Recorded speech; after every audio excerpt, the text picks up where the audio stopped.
നമുക്കറിയാം dry skin ഉള്ളവരുടെ മുഖത്തും ശരീരത്തും വളരെയധികം റിങ്കിൾസും ഏജ് കൂടുതലും തോന്നിക്കാറുണ്ട്. അതിനൊരു ഹോം മെയ്ഡ് റെമഡി ഉണ്ടാക്കിയാലോ?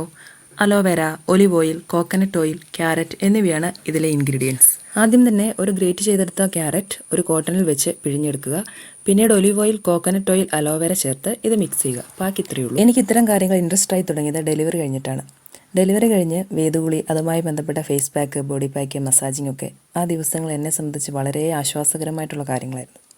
ശരീരം ഇളന്താളിച്ചിരിക്കുന്ന സമയമാണ് ആ സമയത്ത് ശരീരത്തിൽ എന്ത് ചെയ്താലും പിടിക്കും. സ്റ്റാൻഡൊന്നും ഇല്ലാതെ ഒറ്റയ്ക്ക് വീഡിയോ എടുക്കുന്നത് കൊണ്ട് തന്നെ കോക്കനട്ട് ഓയിലും ഒലിവ് ഓയിലും മിക്സ് ചെയ്യുന്നത് കാണിക്കാൻ ഞാൻ വിട്ടുപോയി.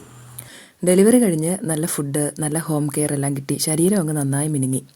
ശങ്കരൻ പിന്നെയും തെങ്ങേലെന്ന് പറയുന്നത് പോലെ പിന്നെ പഠനം, ക്ലാസ്, കുട്ടി, വീട് അങ്ങനെ അങ്ങ് ബിസിയായിപ്പോയി. അപ്പോഴാണ് ഞാൻ വിചാരിച്ചത് എൻ്റെ സ്കിൻ എന്തായാലും ഡ്രൈ ആണ്, അതിനൊരു പരിഹാരം എന്താണെന്ന്. അങ്ങനെ ഇരിക്കുമ്പോഴാണ് ഒരു ഇംഗ്ലീഷ് വീഡിയോയിൽ ഇങ്ങനെ ഒരു പാക്ക് ചെയ്യേണ്ടത്. സംഭവം സെറ്റാക്കി ഒരു ടിന്നിൽ അടച്ചു വെച്ചു. സാധനം സൂപ്പറല്ലേ, എളുപ്പമല്ലേ. ഉടനെ തന്നെ ഉപയോഗിച്ച് പാത്രങ്ങളും കോട്ടനും കഴുകിയിട്ടു. അപ്പോഴാണ് ഒരു ലോഡ് തുണി കഴുകാനിരിക്കുന്നത് കണ്ടത്. ആള് നല്ല ഉറക്കത്തിലാണ്. എഴുന്നേൽക്കുന്നതിന് മുന്നേ എൻ്റെ പണികൾ തീർക്കട്ടെ കേട്ടോ. Okay, bye bye.